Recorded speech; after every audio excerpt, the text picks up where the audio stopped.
saya hormati Kapus Penkum, Pak Adli Siregar, para Kasudin, dan teman-teman media massa yang hadir pada malam hari ini. Izinkan saya menyampaikan perkembangan penyidikan perkara dugaan tindak pidana korupsi suap dan atau gratifikasi terkait penanganan perkara di Pengadilan Negeri Surabaya. Saudara-saudara,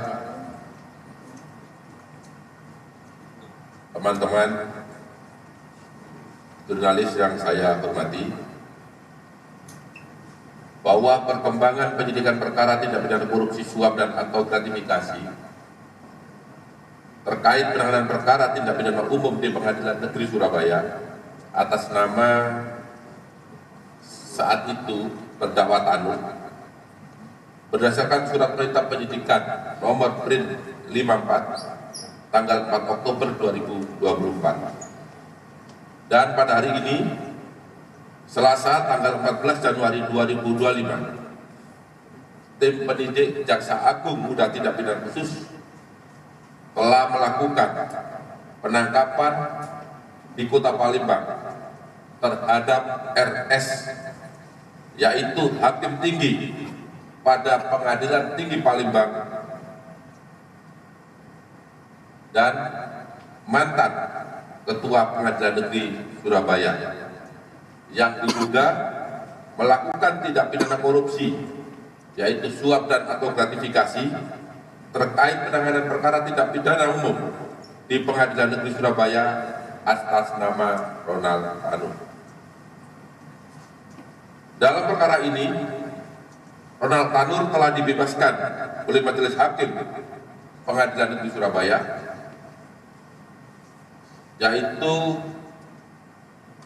3 hakim ED, AH, dan M, serta ditemukan indikasi yang kuat bahwa pembebasan tersebut karena RS bersama-sama dengan ED, AH, dan M menerima suap dan atau gratifikasi dari pengacara Ronald Tanur, yaitu saudara LN.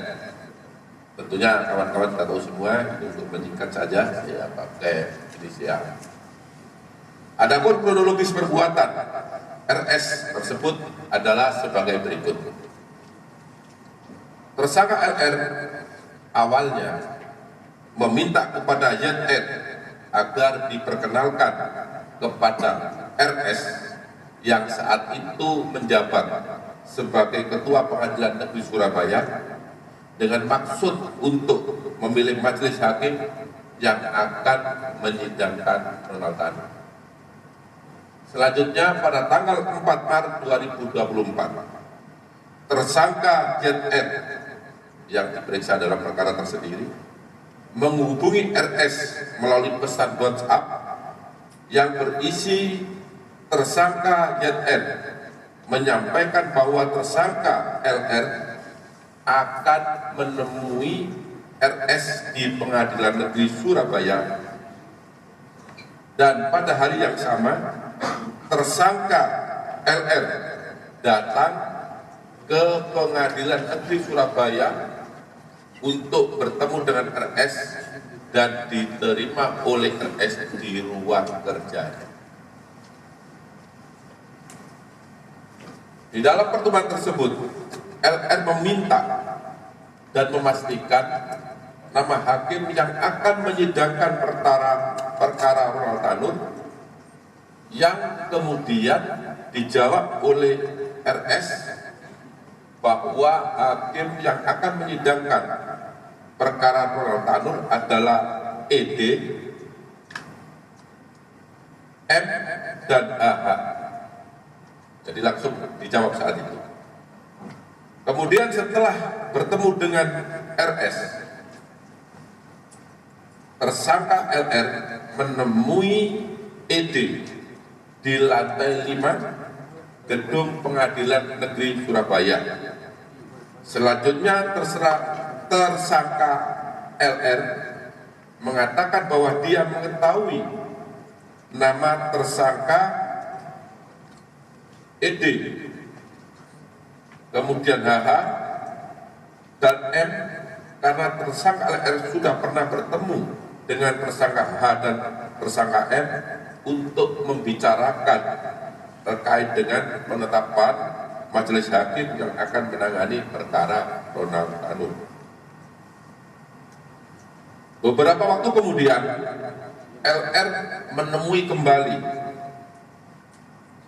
RS dan meminta agar tersangka ED untuk ditetapkan sebagai ketua majelis hakim dalam perkara Ronald Tanur dan tersangka HH serta tersangka M sebagai anggota majelis hakim. Kemudian pada tanggal 5 Maret 2024, tersangka ED bertemu dengan RS dan pada pertemuan tersebut RS mengatakan kepada tersangka ED sambil menepuk pundak tersangka ED dan mengatakan, "Lei, ada saya tunjuk Lei sebagai ketua majelis, anggotanya M dan atas permintaan LN." Selanjutnya pada tanggal 5 Maret 2024 dikeluarkanlah penetapan nomor 454/B/2024/PN Surabaya yang ditandatangani oleh Wakil Ketua Pengadilan Negeri Surabaya atas nama Ketua Pengadilan Negeri Surabaya saat itu dengan menunjuk susunan majelis hakim dengan komposisi sebagai ketua majelis adalah tersangka ED, anggota tersangka M dan tersangka HH. Padahal pelimpahan perkara tersebut telah dilakukan sejak tanggal 22 Februari 2024. Artinya sejak perkara dilimpahkan ke pengadilan 12 hari kemudian baru ada penetapan penunjukan majelis hakim yang menangani perkara Ronald Tanur. Kemudian tersangka LR bersepakat dengan tersangka MB, yaitu Ibu Ronald Tanur, untuk biaya pengurusan perkara Ronald Tanur berasal dari tersangka MB, dan apabila ada biaya dari tersangka LR yang terpakai terlebih dahulu untuk pengurusan perkara tersebut akan diganti oleh tersangka MB. Bahwa upaya LR untuk mengurus majelis hakim yang akan menangani perkara Ronald Tanur disampaikan kepada tersangka MB melalui pesan WhatsApp, yaitu, "Gin, sekiranya kamu bisa kasih aku 250 ya, kapan aku mau kasih untuk memilih." Namun karena tersangka MB belum bersedia dan belum ada uang, maka tersangka LR menalangi terlebih dahulu. Selanjutnya pada tanggal 1 Juni 2024 bertempat di Gerai Dunkin Donat Bandara Ahmad Yani Semarang, tersangka LR menyerahkan sebuah amplop yang berisi uang dolar Singapura sebesar 140.000 US dollar Singapura dengan pecahan 1.000 dolar kepada tersangka ED. 2 minggu kemudian, tersangka ED menyerahkan dan membagi uang tersebut kepada tersangka M dan tersangka HH. Bertempat di ruang tersangka M dengan pembagian sebagai berikut. Uang 38.000 US dollar Singapura untuk ED, 36.000 US dollar Singapura untuk M, dan 36 US dollar Singapura untuk HH. Dalam pembagian tersebut diduga RS yang saat itu telah bertugas menjadi Kepala Kejaksaan Negeri Jakarta Pusat mendapat bagian 20.000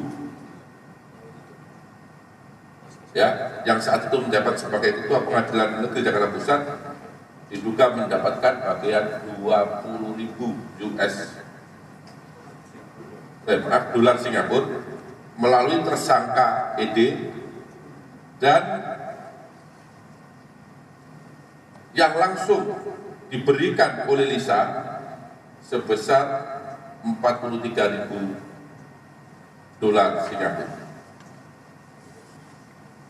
Bahwa selama perkara Donald Tanur berproses sampai dengan putusan Pengadilan Negeri Surabaya, tersangka MB telah menyerahkan sejumlah uang kepada tersangka LR selaku penasihat hukum Donald Tanur, totalnya 1,5 miliar yang diberikan secara bertahap.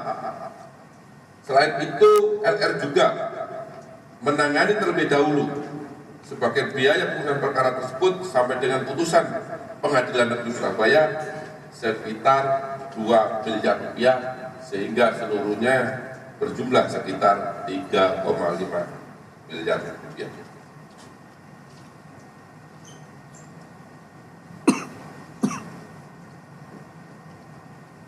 Kemudian pada saat dilakukan penggeledahan di rumah tersangka LR yang beralamat di Kendal Sari beberapa saat yang lalu, yaitu tepatnya di Kelurahan Penjaringan Sari, Kecamatan Rungkut, Kota Surabaya, ditemukan amplop putih yang salah satu tulisannya mengatakan diambil 43.000 dolar Singapura kepada Pak RS PN Surabaya milik hakim. Uang tersebut diduga keras diberikan oleh tersangka LR kepada RS untuk memilih majelis hakim yang menangani perkara Donald Tanur. Kemudian pada hari ini juga, tadi pagi jam 5, tim penyidik Jaksa Agung Muda Tindak Pidana Khusus telah melakukan penggeledahan di 2 lokasi.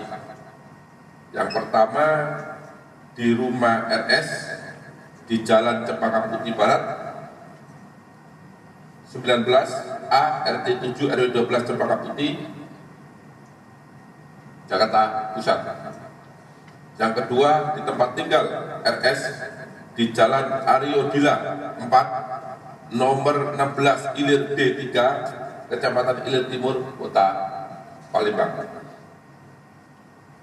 Dalam melakukan penggeledahan tersebut, penyidik Jaksa Agung Muda Tindak Pidana Khusus menemukan 1 BBE sebanyak 1 unit, kemudian menemukan uang terdiri dari pecahan dolar Amerika Serikat, dolar Singapura dan rupiah, tepatnya di dalam mobil merek Toyota Fortuner plat nomor B1611 RSP atas nama Nelsi Susanti yang ada di rumah RS, yaitu untuk uang rupiah sebesar 1.728.844.000 rupiah. Kemudian dolar Amerika sebanyak 388.600 dan dolar Singapura sebanyak 1.099.626. Sehingga kalau uang tersebut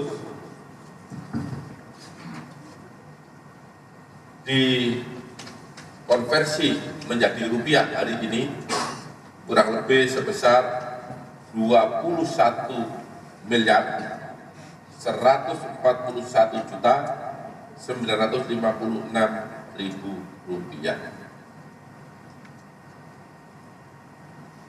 Kemudian setelah melakukan penangkapan terhadap RS tadi pagi, dibawa ke Jakarta dari Palembang dan mendarat di Bandara Udara Halim Perdana Kusuma, selanjutnya ke RS karena ditemukan bukti yang cukup adanya tindak pidana korupsi setelah dilakukan pemeriksaan,